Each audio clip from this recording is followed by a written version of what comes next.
All right, parents. Thank you so much for watching this. I apologize for not being able to be here during back to school night, but I still wanted to give you a sense of who I am. My name is Chris Harrison, and I have the absolute honor and pleasure of teaching U.S. history to your kids this year. I love teaching U.S. history because I love this country, and I really believe that in order for this country to be successful, we need to have new blood, new ideas, new innovations, continuing to be a part of our conversation and to be added to our country. And I want to get your kids up to speed on what we've been talking about and the issues that we've been discussing, and so that they can help shape the future of our great country. A little bit about myself.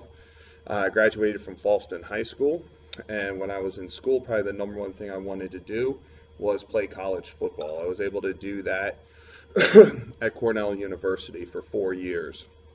The other thing I did at Cornell was I did ROTC. I was on a 4-year ROTC scholarship, and so when I graduated, I also was commissioned as a second lieutenant in the United States Army. Probably the most interesting thing I did while I was in the Army was I served 7 months in Bosnia. Luckily for me, it was pretty peaceful, and honestly, the number one concern was I was eating too much, because there was a great 24-hour dining facility, and the food was great, and I had to watch how much I was eating. When it was time for me to leave the Army, when I decided I wanted to leave, I decided to become a social studies teacher because I am a news junkie. This election is like heroin to me, quite honestly. I can't stop following it. So I love current events and I love the news. And I got to be honest with you, if your kid just loves history for the sake of loving history, this is probably the wrong class for them, because one of the things that I'm going to do, one of the things I try to do, is that I try to learn about the past so that we can better understand today. And as I said, I want them to make those connections because I want them to be involved and I want them to participate and I want them to help shape our future.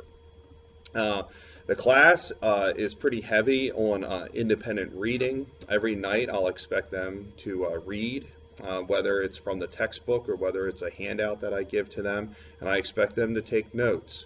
When they come in, I'm going to check on their knowledge of those notes. So their note-taking skills are their own note-taking skills. I'm not going to tell them how to take notes. I'm not going to force anything on them. Now, if they need work on taking notes, I will happily meet with them during math time and talk to them about some good strategies for taking notes. So if they have trouble, please tell them to come to me and we'll set up a time.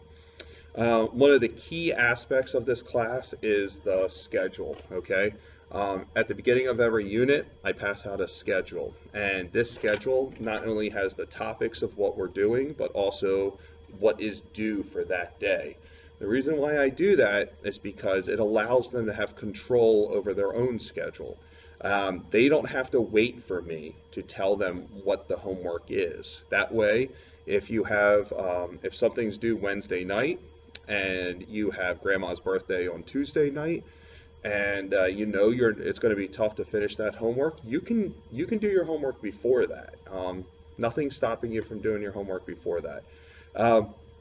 At the beginning of as I said, at the beginning of every unit, I pass out a schedule, and if they lose that schedule or they lose anything else, they can go to the class wiki, okay? And along with the email that had the link to this video, I also gave you the link to the class wiki, okay? So that's really a place where if they lose something or they're trying to find something, they can go and they can find it and they can print it out if they need to. It is, in terms of just me personally and everything like that, I've got a great wife and I've got 2 kids, and my oldest son now is going into 7th grade, which is closer to the high school ages. And every day I marvel at just how much these kids have to do. And I understand that I'm giving them a lot of work. I try to keep it to at most a half hour every night. But I know that they have other things in their lives, and so I'm cognizant of that. I really am. I'm cognizant of that. But One of the most important things that I hope that they do in this class, besides starting to become part of the conversation, is that a couple of years ago, I was watching a writer of books and a columnist for the New York Times, a guy by the name of Thomas Friedman, and he was giving a speech. I was watching it on TV, and he said, parents come up to me and they ask me, what should my kids be learning about in college in order to best be prepared for the future? And he said, this is what I tell them. He goes, the fact is that the economy is changing so quickly that there's a good chance that kids today will be doing jobs in the future that don't exist right now. When I wasn't in high school a long time ago. I graduated in 1994, but things have changed dramatically since 1994. There wasn't Google, there wasn't eBay, there wasn't iPhones, there was no such thing as apps. Like there was a lot of things have changed, and things have changed, and people have jobs in those things. So there's a lot of things out there that when I was in high school, I wouldn't have been able to prepare for specifically. So how do you prepare for things that don't exist? And Thomas Friedman said, listen, here's what I tell them. Find a great teacher in college. Talk to your friends and everything like that. Find a great teacher and take that class. Because one of the most important things you can do in order to be prepared for whatever the future holds is be confident that you can learn something new. He talked about like learning how to learn.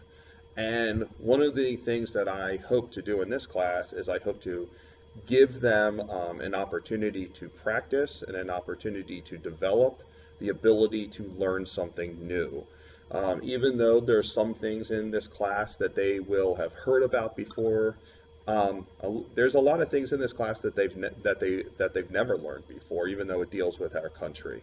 And so I really hope that they develop the ability to learn, and that while they're developing the ability to learn, they have a greater appreciation of our history. They understood what has gone before, so that, as I've said, they can have better able to participate in the future.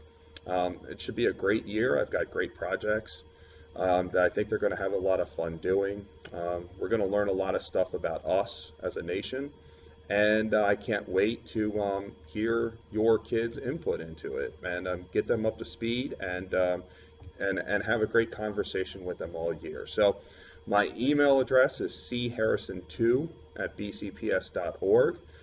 That's a great way to contact me. I included that also in the email link that I gave you guys. I know that I'm sending this out over BCPS1, but really the email address, charrison2@bcps.org, is a better way to contact me than BCPS1. I check my email more than the BCPS1 address. So I will happily answer any questions that you guys have throughout the year. Honestly, your kids are juniors now, and I would prefer to deal with them as they get older and they become more independent. So I do not plan on spending a lot of time dealing with problems with you guys, because I want to deal with the kids as they get older and ready for adulthood. So other than that, as I said, if you have any questions, let me know. Thank you so much for giving me this opportunity to teach your kids, and I can't wait for a great year. All right, it's already been a pretty good 2 weeks. So with that, thank you, and have a good day.